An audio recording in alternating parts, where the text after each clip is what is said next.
merci à la radio RCUI de nous permettre de partager une histoire du terrain avec la MAF.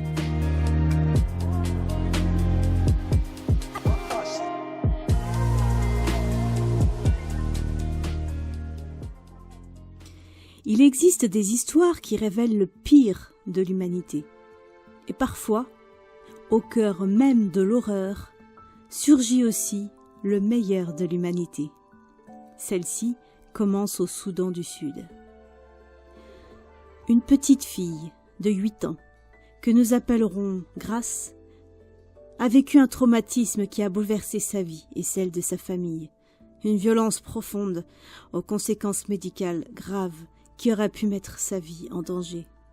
Dans cette région du monde, l'accès aux soins spécialisés est extrêmement limité.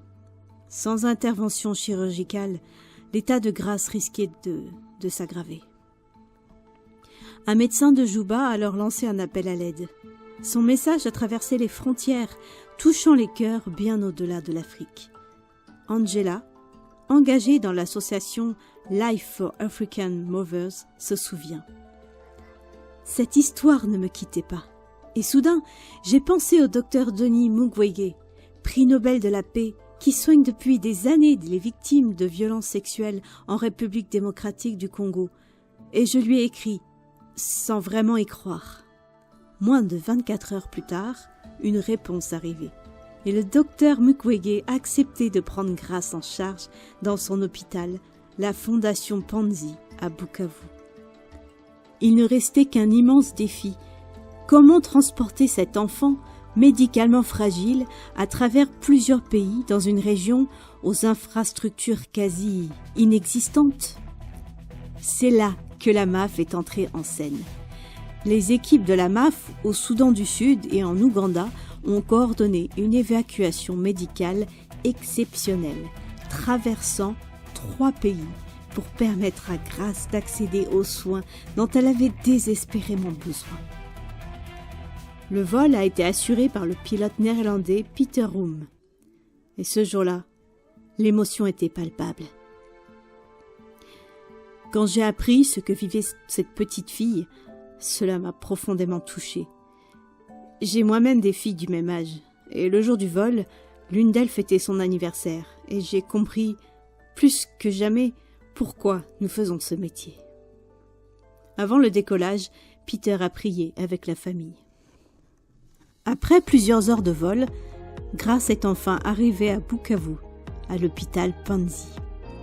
Elle y a reçu une chirurgie spécialisée, suivie de longues semaines de soins, de repos et d'accompagnement psychologique. Et durant 36 jours, médecins, infirmiers, psychologues et bénévoles se sont relayés pour l'entourer, la soigner, l'écouter et la rassurer. Et peu à peu, la vie a repris le dessus. Quand la MAF est venue la ramener chez elle, Grace affichait un sourire timide, mais lumineux. « Je me sens beaucoup mieux maintenant », a-t-elle simplement confié. Et son oncle ajoute « Le traitement a été un succès. Les médecins ont été merveilleux. Que Dieu les bénisse, afin que beaucoup d'autres puissent être aidés. »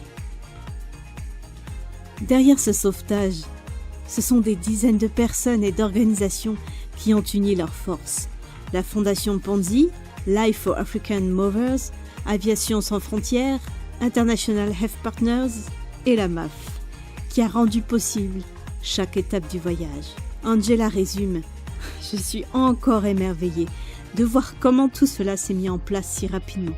C'est vraiment le meilleur de l'humanité. » Même après des années passées au chevet des victimes, le docteur Mukwege garde cette conviction profonde.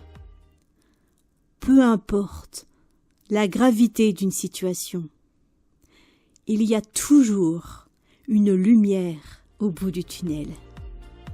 Aujourd'hui, Grace est en chemin vers la guérison et son histoire nous rappelle que, même dans un monde brisé, l'amour, la solidarité et la compassion peuvent changer des vies.